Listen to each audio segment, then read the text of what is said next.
Welcome back, everyone. It's Leah Guy with the Modern Sage podcast, and I'm coming to you on different equipment because my podcast mic froze. Maybe it doesn't like me telling the story. I don't know.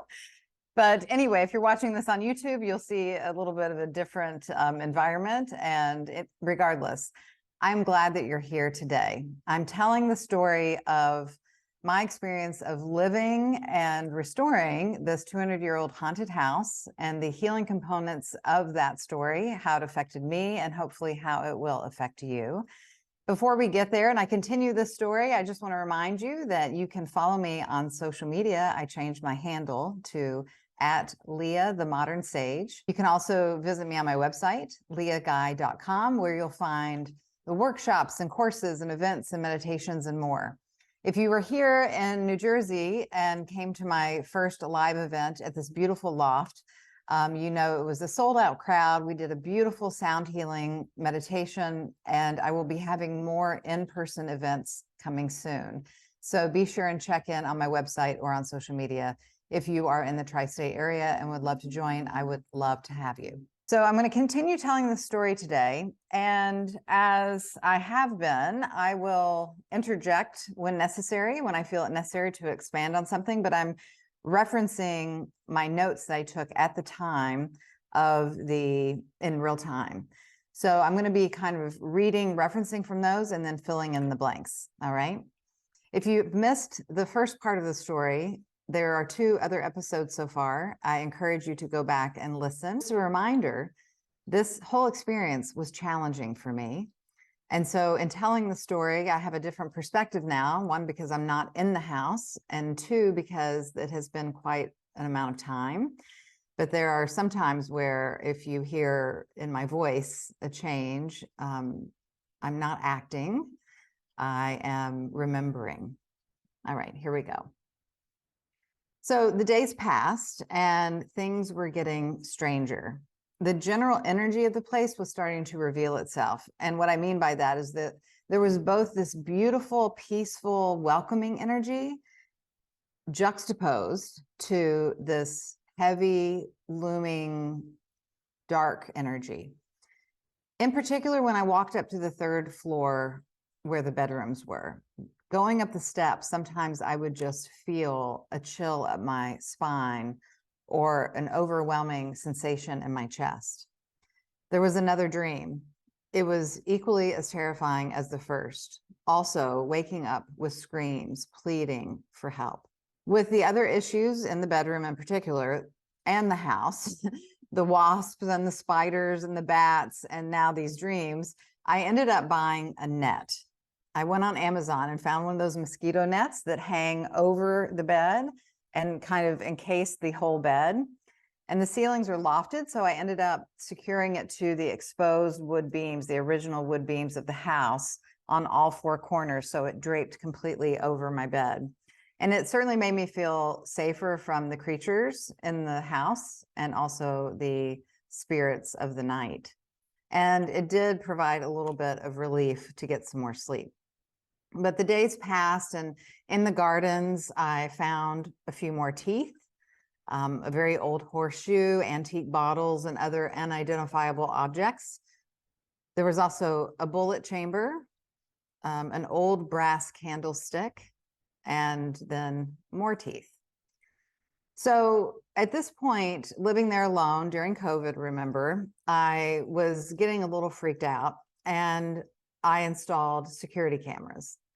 I put them inside the house and outside the house, by the doors, by the hallways, where I was coming and going, up around the bedrooms, certainly by the gardens and the front of the house. The curious thing about these security cameras, although they were brand new, is that most of them wouldn't work.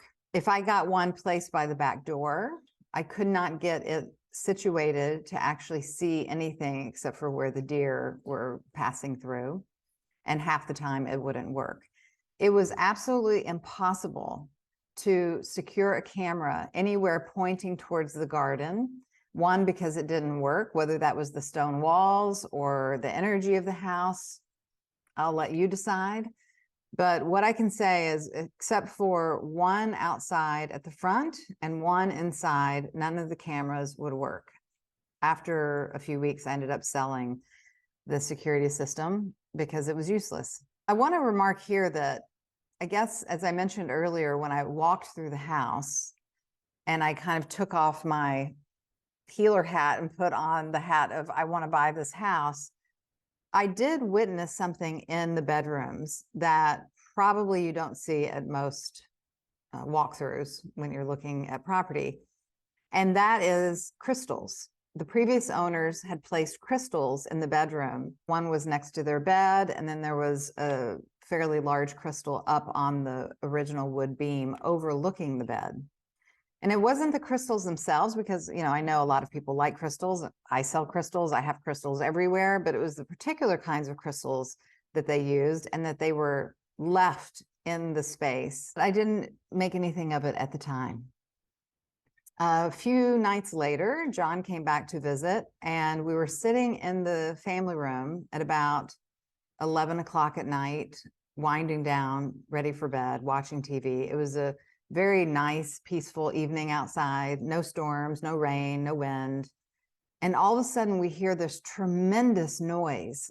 It was like a noise I'd never heard before. It kind of sounded like a tornado. And we both got up, and the animals were scared, and we looked around the house, and there was nothing wrong inside. And we go outside, and this tree that was sitting on the edge of my property had fallen to the right, hit a huge rock on my property, and then fell onto John's car and demolished the front left side of the car. And it just fell out of nowhere. We called the police. We had to have multiple people come to help move the tree out of the roadway. And it seemed at this point that this is going to sound in a way I don't mean it to sound, but it seemed that things were really stirred up more when John was there. And I came to find out why a little bit later on. But I felt terrible about the car, the tree. Maybe it was just its time, but it was certainly an impactful moment that scared the living crap out of me. There was energy present and palpable all over the house. At this point, I didn't have the Airbnb going yet because I was remodeling the downstairs. And so I was using the entirety of the house. I one time was on the phone with a friend, and I walked up the stairs to the third floor, and the phone started breaking up. And then it started sounding like static on the phone. And then it was this really angry music, and it was hurting my ears. I had my earbuds in. And it was this angry music, and then it stopped once I turned to go into the bedroom. And I asked my friend, "Did you hear that?" And they didn't hear it. And so then I walked back to the hallway, and back where the energy was really palpable for me, where the chills on my spine would often happen, and it happened again. It was a different song, but it's still angry and aggressive, and the static, and it was too much. I couldn't take it in my ears. So I ended up hanging up with my friend. And I called them back, and I explained what happened, because at this point there'd been obviously several things going on at this place. And so I remembered, I make sprays and I have sage and so forth that I'd already been using in the house, but let me try to use this in the moment on point. And I went and I got the Palo Santo spray that I make, and I came back up the stairs, and the static was happening on the phone again. And I sprayed the spray as in front of me as I was walking in the area. And I was doing kind of a blessing, but I still had my friend on the phone because, I was kind of scared. And I sprayed the whole area, and I said a blessing and a prayer, and the static went away. So about 10 weeks in, and I have another dream. This is probably the third or fourth one at this time. Again, John was there. In the dream, I couldn't sleep. I was dreaming that I wasn't able to sleep. And so I called my friend Joan, and we were chatting quietly because I was aware that John was there asleep next to me, and it was about 3 a.m. And so while I was talking to her, I get up and I go to the restroom, and I come back to the bed, and I was being really careful and quiet in my dream. This was the dream. but I was making sure not to disturb the dog or not to wake up John. And so I sit on the bed very, very gingerly, and I could barely feel the bed move. Then out of nowhere, the blankets were thrown over my head, and two hands were holding the corners of the blankets down so forcefully, it caused my body to lean forward into a tightly curled up position. I could barely breathe. The person, who I thought was John, it was again a masculine energy, was angry at me for being too loud and told me he hated me and wanted me to die. I was terrified, and I wondered, how could I have not realized this part about my boyfriend after 3 years together? Somehow, for some reason, the grip on the blankets released and I was able to lie down. I still had the phone in my hand, and I didn't get a chance to hang up with Joan, but I remember hoping that she was still there so she could hear what was going on and maybe help me. I laid on my stomach, down on the bed, and I tried to be still and not move so that I didn't anger him anymore. Then what I believed to be was John was made known that it wasn't. It was that dark presence. I began feeling hands, long, skinny fingers moving along my back, like a digging motion. It wasn't even touching my skin, but penetrating inside my body, like it was trying to scoop out my soul, abrasively scratching my insides, pulling at me. The motion went over repeatedly, and I was powerless to make it stop. I couldn't move. I heard the voice saying, but not in words, that they wanted to hurt me. I began crying and begging, screaming to get out from under the control of this entity. Please stop. Please stop. I'm not sure how many times I silently screamed that phrase in my head, but finally I was able to bring it out in my voice, and the sound of my cry, please stop, woke me and my boyfriend. I immediately turned to him and checked in with reality, because this dream was so multidimensional. I didn't know where I was or what anything was. And I asked John if he'd gotten angry or if he tried to smother me. He said, of course not. And I checked my phone, and there was no phone call to Joan. And so we both sat up awake for a bit. And John said he did notice the energy in the room was off that night, or what we called active, before we went to bed. The cat was restless, and now at this point, he's meowing to try to get out of the room. And John had asked me if I'd said my prayers and done my protection routine before we went to sleep. And I had, but I was so tired that I kind of skimmed through them that night. Every night since the first nightmare, I started diligently saying prayers. When I was a child, I used to pray religiously. You know that prayer, now I lay me down to sleep. I pray the Lord my soul to keep. If I should die before I wake, I pray the Lord my soul to take. Thinking back, that's not a bad prayer to use at this house or at any time. But I've graduated to a prayer that invites the protection team of my spirit guides, my angels, my ancestors, my loved ones who have passed, as well as the Holy Spirit that is stronger than any evil force. And it comes from a pleading in my heart, you must know, and a very connected, conscious mind to my soul tribe, to be connected, to be protected, to be kept safe, to keep my animals safe, to blanket this property and this land in peace. And I thank God for this house and the opportunity to be part of history. And I sometimes specifically call upon people who I know love me, whom have already passed over, asking for direct assistance in keeping me safe. And then I speak to the spirits that seem to be in the house, the loft specifically. And I tell them, I am not here to harm them, to replace them or disrespect them. I'm here to heal with them and help us all transform the pain and break free from our past. And it seems to settle the whole energy of the house when I remember to do my prayer routine. Since living in the house, I definitely feel a deeper connection to my ancestors and my loved ones who have crossed over, in particular, my grandma Guy. After 3 times of this happening now, the nightmares, in just over 2 months, I'm still tremendously upset and nervous, scared to go to sleep, quite frankly. The first time it happened, he and I had talked about wondering if this was my own past emotional trauma that was surfacing, trauma from my childhood.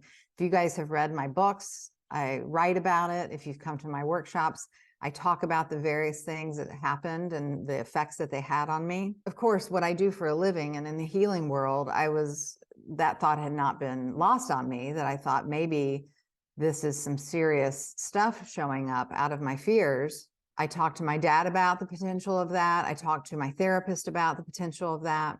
And there is likely some connection to that in my subconscious of what was going on. But between all of the events that had happened up to this point and the disturbing nightmares and the psychic attacks that were happening, I knew inside of me that this wasn't all based on my trauma. I had the phone numbers of the people who I purchased the house from. Now, I did not meet them in person before I bought the house, and there was nothing disclosed to me in the purchase of the house, but I did have their phone numbers. And so I decided to text the owners, and the text messages revealed that, yes, there were spirits at this place. The gentleman, the previous owner, told me that this house and this road were a very special place and that it liked to be saged often and to not speak of any occurrences while in the house.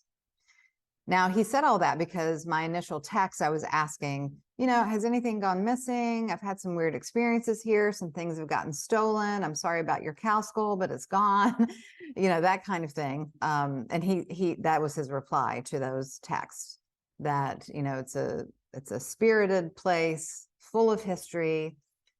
He believes that it was a brothel. He came to learn over his time there that it was a brothel at the turn of the century, and that the house loved to be saged and did not like to be referenced, these occurrences to be referenced while in the house. When I started sharing about the strange dreams, I just simply said a very simple line. I said, I'm having these bizarre dreams. Well, the woman chimes in on the text and says, oh, really? And she starts asking me questions. And it turns out that for the first 8 to 10 months of her moving into the house to join her then husband, she had recurring aggressive psychic nightmares as well.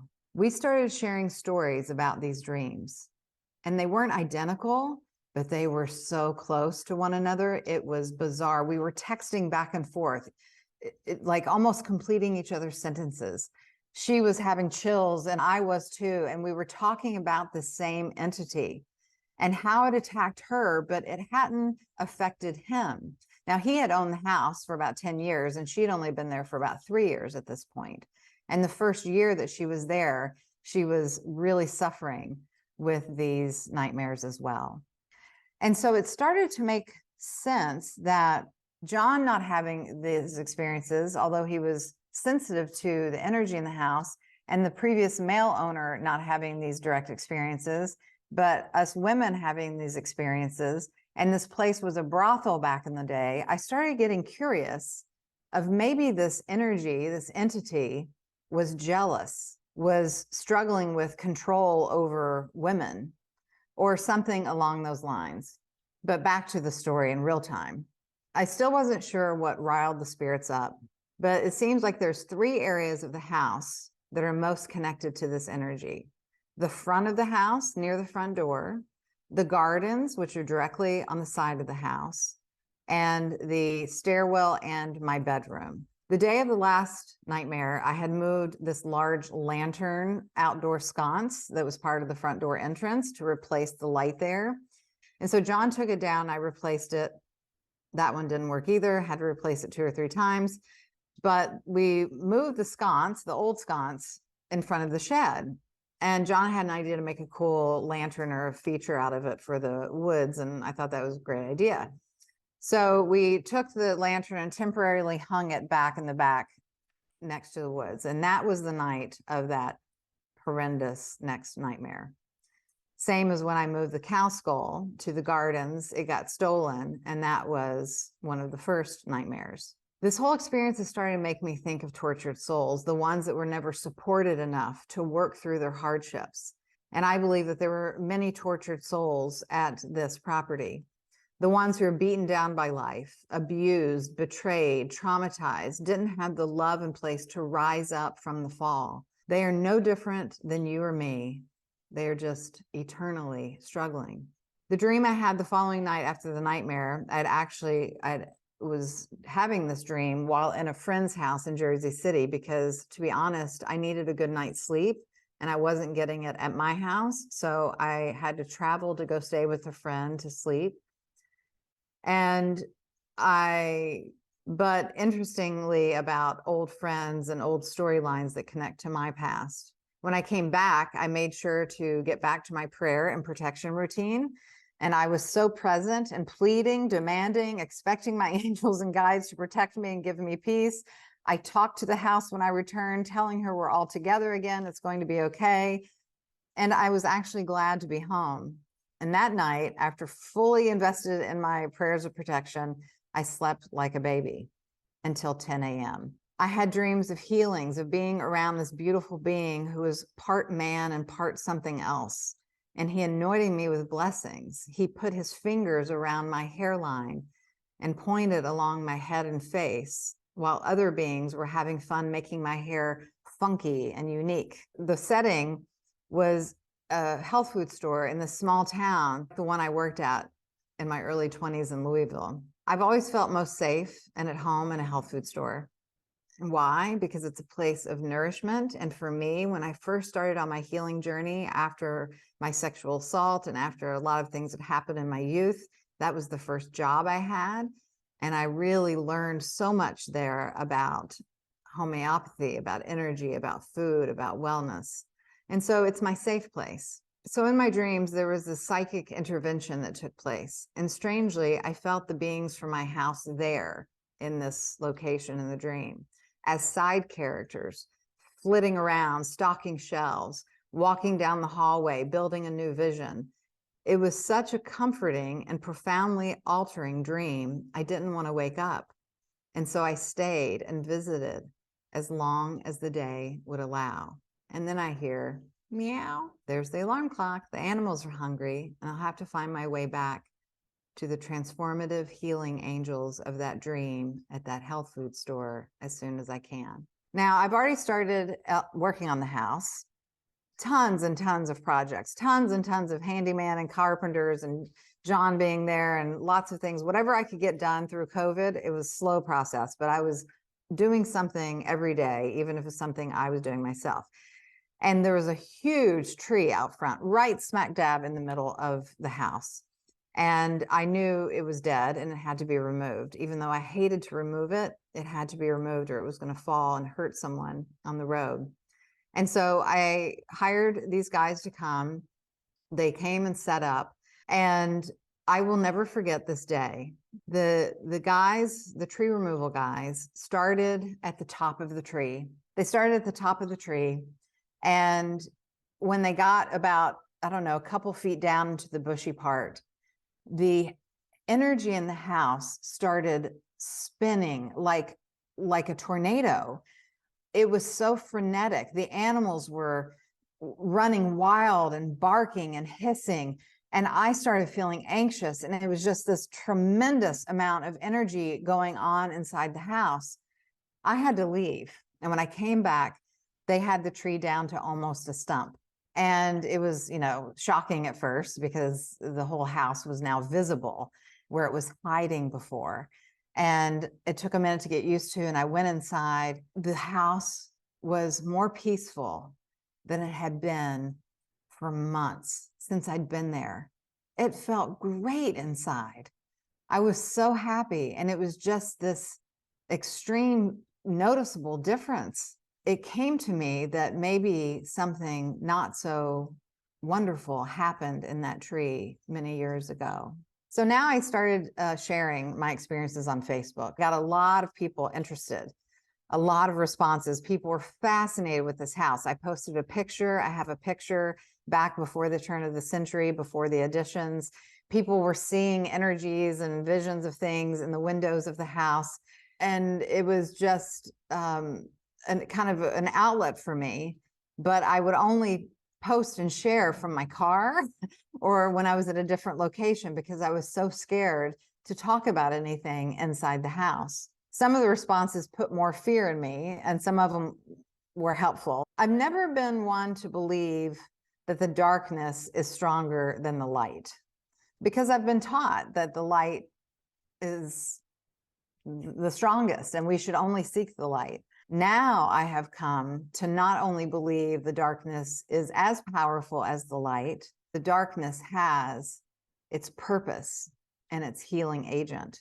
So some people sent messages about things to do, things to appease the ghosts, or, I did put $20 under a crystal, hoping it would make the person, if it was a brothel, think that the money was coming in. I put water up available. I did all the things. I sprinkled the salt around. I did a lot of things, but I knew in my heart that this wasn't the route for me. I knew I had to continue searching. I had to continue exploring within me and within the energy of this place. I knew that I had to brighten the light within me and this house organically. I knew that there was a connection within me that wasn't on point, and I had to reconnect that piece with the power of the spirit. So one day, one of my handyman, Bob, came over and he was working on the house. And I was desperate at this point. One, just to talk to a human being because this was COVID. And I was just desperate for some kind of support, even if it was just emotional support of someone saying, validating, like, okay, I believe what you're saying. So I brought up the discussion with Bob, and I'd asked him if he knew the history here or if he could suggest a priest. And I could tell Bob was a kind man. I didn't know him that well at the time, but he'd been there a handful of times, and we hadn't talked about religion, and I wasn't sure what his views were or spirituality, but I knew that he had heart in him. And Bob reminded me to seek the light. He told me about his love of his faith and reminded me of the faith and connection I had, but had been feeling separate from. We talked about how people of the light workers like myself, are often more subject to these kinds of entities or experiences because there's, whether you want to call it an attack or a vulnerability or whatever you want to call that we have to be very mindful of our energy and our state and our awareness and what we're paying attention to.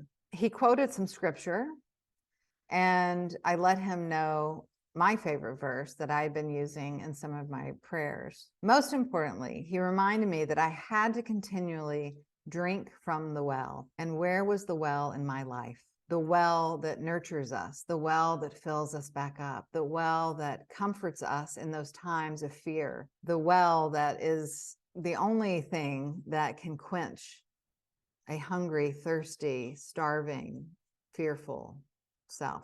I had been feeling so depleted with stress, the move, feeling alone, being overwhelmed, COVID, difficult relationships, books to write, clients who needed me to be there for them, spiritually trying to lift people up in the midst of this pandemic. I'd forgotten about myself for months and months. I was on autopilot, auto output for others, and was not going to any sort of well. I decided that night to pull out my Bible, and the one I loved from my youth. I went to this youth group when I was in high school, and I had this Bible, and I would study it. I love the history of it. I love the promises of it. I love the stories of it. And I hadn't read this thing in a while, and it was up in the loft, up in the area where I was hearing a lot of noise over my bed. I used to sing and praise and do all kinds of things that I still do today, but there was a period where I just didn't have time for it, I suppose. But music is a direct access to my soul. And now with movement and yoga and Tai Chi and meditation, and there's so many tools and ways that I connect every day to spirit and to myself. And I decided this particular night I had to get reconnected. And so I opened the Bible, and my grandma's card fell out. Now, my grandma's card was this business card. On the front of this card, I saw her handwriting. I remembered when she gave me this card. I was visiting Kentucky about 16 years ago, and I was at her senior center. And as I was leaving, she handed me this business card. And I said, "Why are you giving me this business card?" Because it was a business of someone local there in Kentucky.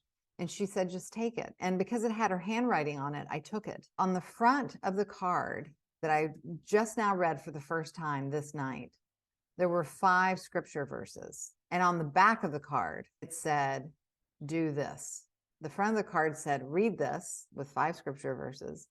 The back of the card said, "Do this." And it had 5 things to do. I miss my grandma so much that just seeing this card and seeing the scripture, and it kind of like it was an amazing moment of connection, and it made me cry, and I felt hopeful for the first time in a while that maybe there was some answer here. I remember the last time I saw her, I put my head in her lap and let her comfort me. And I knew that that comforted her too. She was pretty old at this point. She was a force of silent strength, weighed down by the troubles of her life, the burden of raising 4 kids and being the only provider and caring for a man with mental health issues for many years. I never felt her absence as a child, and I don't know how she loved so much, but she did. It was effortless, not put on. And she loved church. And it surprised me when I was younger that she began going to this Pentecostal type of church, because she was a quiet, kind of demure woman. And I have no judgment, but she was so reserved, you'd only place her in like a middle ground Presbyterian or maybe a Baptist church. But she loved the church and the people there. And she didn't shame people directly, but she had a subtle way of making one feel aware if they weren't on the path of being saved. And I understood her heart. And even in those attempts of drawing people close to God, she knew she never shunned anyone. She had modest income, and if any at all toward the end, but she gave and supported anyone she could.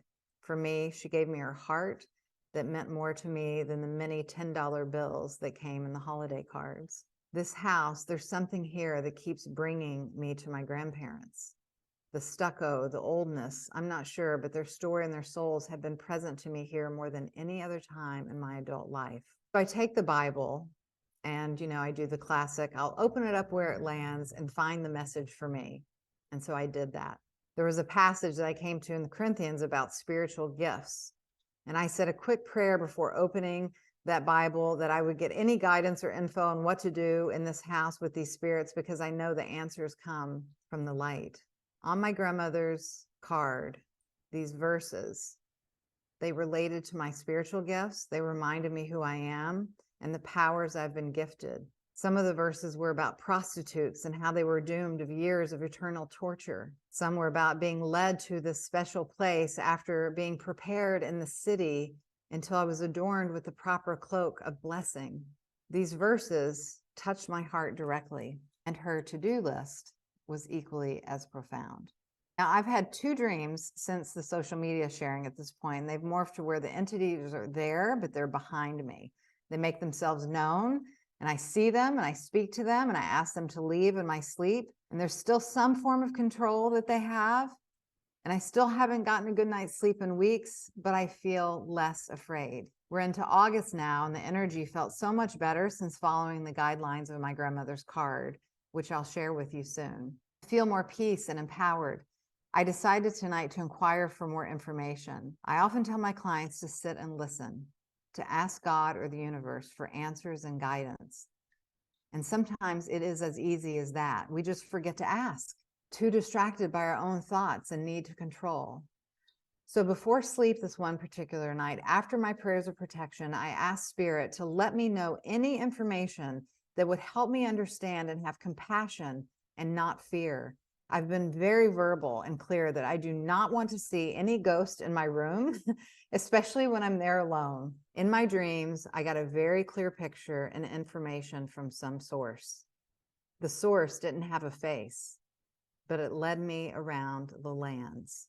In the dream, there were stone dungeon type walls buried into the earth on all 4 sides with a dirt earth bottom.